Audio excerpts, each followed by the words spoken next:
YouTubers. I'm going to get into this about Kendrick's, I think it was Kendrick Johnson. Yes, Kendrick Johnson. You guys remember he was the kid that they found dead in a gym. And it is so, so sad that it took them a long time to get this justice and get some answers what happened to their son, their precious baby. Um, Handsome man, you know, he loved football from what I see. He had some promising going on in his life. You can tell that he had dreams and goals just like this Brandon. Brandon was I think they were both on the football team. I'm not sure. But they had got into it once, you know, had got into an argument, and they've been both pulled off of the team because they was fighting. And then one day they went into the gym, and they probably got into it, and Brandon picked up this 100 pounds barbell and hit him in the head with it, whatever, in his neck. And apparently it broke his neck. There was another boy there, they said, that was in the gym, and he threatened him, Brandon, the one killed Kendrick, threatened if he'd say anything that his dad was going to make sure that he suffer and things like that. Probably his family is going to suffer because his dad was an FBI man. So he made the other guy, the other boy, you know, help him, you know, get rid of the murder. So when Kendrick was missing, the family was was looking for him, and that's when they found him in that mats, those rolled up in the mats, which they said that he supposedly had accidentally suffocated because he was getting his shoes. And if y'all could see, his shoes was underneath him. So how was he trying to get his shoes? And then his shoes had blood on it. Okay. So they just, by him having a father that's with the Brandon, the white guy, the white boy, he having a father that's with the FBI, and, and sure enough, his dad had the judge on his side and had the coroners on his side, whoever else, the doctors, and they all lied and said that, yeah, he suffocated, that's what happened. And the kids at the school were threatened, and if they would not graduate or they would get kicked out or whatever, they were threatening them to say anything about the case. No one better not say anything about the case. And they asking this Brandon, did you have anything to do with it? He bold-faced lie, no, I did not murder, I did not have anything to do with Kendra's death, which was a lie, okay? His daddy tried to cover up with, quote, an FBI guy, okay? FBI. And the judge, Richard Porter, the most honorable judge, Richard Porter, I think the third. Okay, and this is what I'm going to show you guys. They told us to go ahead and watch the testimony of when they was having the trial for, their son, and this Judge Richard Porter III was falling asleep in between the testimony. Like, he didn't really care. He was falling asleep, okay? So this is this is really, really terrible. Now, everybody blowing up all up on Kanika Jenkins, when that story is weird. This story right here is a story, and she did lose her son, and she's still fighting for his justice. But she got her justice because Brandon ended up testifying. He ended up telling the truth. And he told everything. He told on his dad. He told on the judge. He told on the coroners. You know what I'm saying? Because when they did that, that second autopsy, they had to resume his body. and there was a different coroner, and the coroner said that he did not have any brains, his lungs, his kidney, all his organs was gone, and then his body was stuffed with newspaper. Isn't that horrible? And then the face of this man, the way they did this, like, oh my God, you know. So it's just really, really, really bad. And I'm so sorry this happened to her. And um, we was too busy trying to figure out a Kanika's case when we should have been really focusing on Kendrick Johnson's case. So let me look at this, and I'm going to try to play it here. Let's see. It's going to be kind of silent for a while, but then it's going to start playing. Let's watch this. Here we go.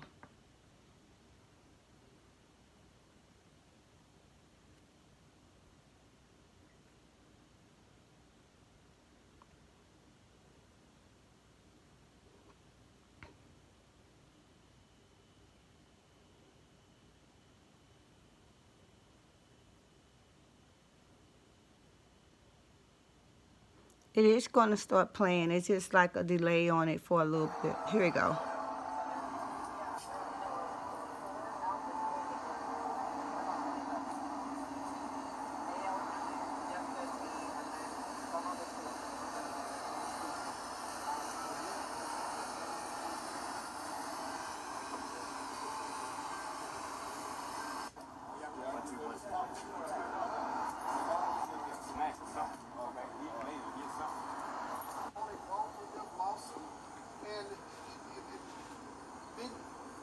Combining with Kendrick's lengthy and extensive federal investigation, there were things that had to be done. Greetings. State your name, please. Bobby Worthy. What organization? I'm Bobby Worthy. I'm National President for the Justice League United. I'm the Minister of Law and Justice for the New Black Panther Party, and I'm also a national board member for the National Black Man's Movement, chaired by Attorney Malik Zulu Shabazz. You also came from Waycross, Georgia, right? Yes, I did. What interest do you have in the Kendrick Johnson case, this lawsuit, of finalizing the allegations against the family? Well, the thing is, I have interest against injustice. The Johnson family got to be the strongest family in this country. They will not stop and not charge him for justice for their son that they know and all of them know was murdered. Now, what I witnessed in this courtroom today, Yeah, that was my main question. Listen. what I witnessed in this courtroom was, first of all, a judge inattentive. Now, I'm going to be honest. I think the judge was fair. I think he was arrogant. But the judge was inattentive when he went to sleep, not once, not twice, but 3 times and 1 time at the end. Is that why you tried to get my attention? I didn't have a camera because of the situation, well, I'll explain later. But you tried to get my attention to let me know that he was sleeping? Yes, I did. And I also notified all the other news teams that were him. Did you see? And all of them say, yes, we saw it. Did you see the judge that he was sleep on the bench? They say, yes, we did. Whether they're going to air that or not, but we know the ghetto free press going to air it. My question to you is, do you think that was that done deliberately so this afternoon it would not be a recording, a complete recording? We know we got a transcript, but that's not what I'm talking about. Well, my thing is the judge limited. My opinion, I think the judge messed up when he limited, because he does have discretion in the law to allow recordings. But once he allow one and don't allow the other, then he violates the freedom of the press. He violates the open meeting law. The judge, when I walked back in there, first thing he noticed was no media in there, and he said, well, we ain't gonna have no media in there. That's the first thing come out of his mouth. Are you serious? He's asked, and so no media came back, and he said, I told them that I would let one other come in if nobody will show up, another one come in. Nobody's here. Y'all would agree with no media? And that's what he said. That's when I came outside looking for you. Go ahead. I sent the media blast out to everybody when I found out about this. All the news media, CNN, everybody, every local news station that I know, radio, Battle Daily Times, all of them, but Battle Daily Times was too. But how can you, this is what I understand about the media. How can you come in here and do the beginning of the trial and not get the end? So you're gonna go report an incomplete story, and probably not gonna be report out half of it anyway. And just like I told her, I asked every media, ABC from Atlanta, I asked Channel 10 was here, and I even told you, George, Ghetto Free Press. I said, did you see the judge sleep? Did you get it on that camera? She said, yes, I did. Whether she gonna report that or not, that is very important. Very important. You cannot make a decision as a judge and you up there sleep.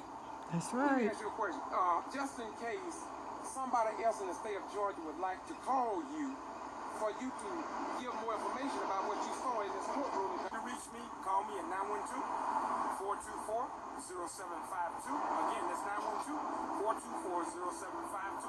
Or hit my email, justiceleagueunited@yahoo.com. One word, justiceleagueunited@yahoo.com. Thank you very much. What's your name? My name is Reverend Larry D. O'Hara. What's your position or what title you carry? I'm the, well, I carry many titles, but as far as the NAACP, I'm the assistant president of the Waycross branch. Are you a minister of the gospel? Yes, I am. All right. What do you think about what happened today? Even the judge sitting up there asleep from time to time. You saw him sleep too? Yes, and when he wake up, then somebody holler an objection, and he don't know what the objection is. So then he turns around and asks, after the guy called the objection, he'll speak, then he turn around and ask Mr. King, and Mr. King just blurt it out. He just go ahead on there and leave. Every avenue that they came across today, they got whooped. Why do you think that there was no camera? Excuse me. And the reason why they didn't want y'all in there with the camera, because every time they make a mistake, it's recorded on film, and they don't want to have to go back and use that. That is the same reason why, in the KJ case, why those films was tampered with, per se, because the evidence was already there. And they learned now that if it's on film, then they can use that film against them. What's your name? My name is Reverend Jeffrey Benoit. I'm the president of the Clayton Henry chapter of the National Action Network and a candidate for the 2016 State Representative, District 76, which covers the Conley, Fairview, Stockbridge, Forest Park, Rex and Morrow, and Rex, Georgia. Because you call the National Action Network. Who's the founder of that organization? The founder is Reverend Al Sharpton, who founded the National Action Network in 1991, so this is our 25th year. First, I want to ask Bobby, what did you say that you saw the judge doing in the courtroom today? Sleep. What did you say you saw him doing? Sleep. Did you see him? Oh, he was not. He was not, and at least 3 times that count.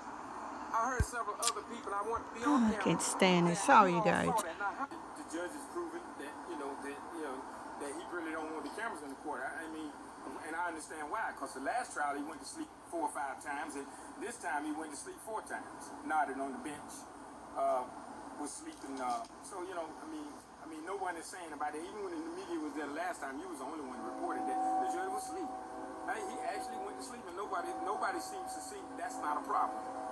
well, being a problem or not, it seemed to me, because if I had reported, I would let the people know what happened and took place in the courtroom. But it seemed that the local news media are not concerned about judges sleeping in the courtroom, or for that matter, even what's going on here today. Because, I mean, we had other things in this city that was going on, but this is a very high-profile local, state, and national case. And yet, when it comes down to our television station, regardless of whatever happened in Valdosta, they wasn't here. Well, Go ahead, I'm sorry. Well, it's all to me, it's all supported by white supremacy. It's getting to the point that whites seem to think that everything runs around them. And it's getting worse with the police brutality. We're technically moving to a dictatorship.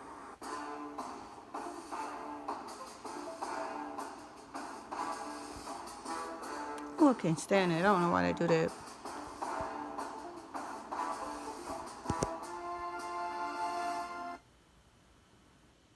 Poor baby. Bless his heart. Bless his heart.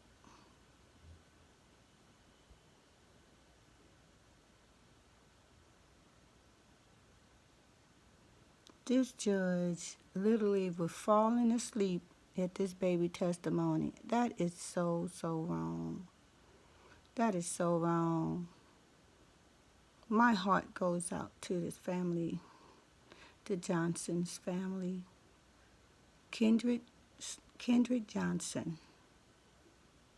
Okay, they finna start it over again. Okay, just everybody just show support and just go and look at the judge falling asleep. Like they said, medias couldn't go in there, so they could just only tell us about it.